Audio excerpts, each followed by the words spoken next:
I'm here at the Consumer Electronics Show in Las Vegas, the annual cacophony of new technology where the industry tries to thrust amazing new innovations and strange contraptions at unwitting consumers. This year's theme, if you can call it that, is the Internet of Things.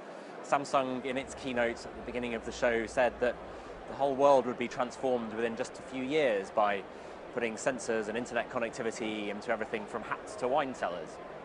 If it sounds like Samsung isn't entirely sure what the obvious successor to the smartphone and the PC is going to be, well, that's reflected pretty widely on the show floor here today. There is everything from wearables in all shapes and sizes, an entire home kitted out with sensors in everything from the living room to the water supply, and yet more 3D printers, drones, and super thin televisions. At a time when Samsung and Sony are looking for a turnaround, I was struck by the innovation on display from the startups at CES. Eden is a Kickstarter-backed device for monitoring your garden to let you know when your plants need watering. Withing's new Activity Pop is an elegant watch that keeps track of your exercise without making you wear an ugly black rubber band on your wrist. Misfit is trying to elevate its fitness trackers to fashion status through a partnership with jewelry brand Swarovski.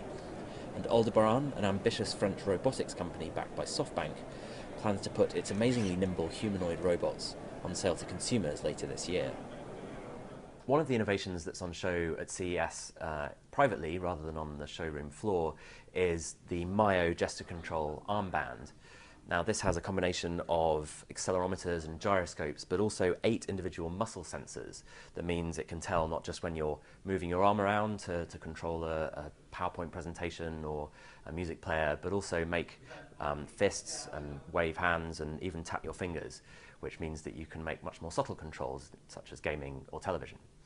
Even after just a few minutes playing with the Myo, I found it pretty intuitive to use and surprisingly accurate for whether that was controlling a robot or just a television.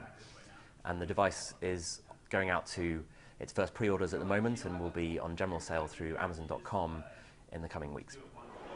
It's hard to pick one single device that stole the show at CES this year, but as the industry comes to terms with what the Internet of Things really means, we're certainly seeing the breadth of innovation that's on display here get ever wider.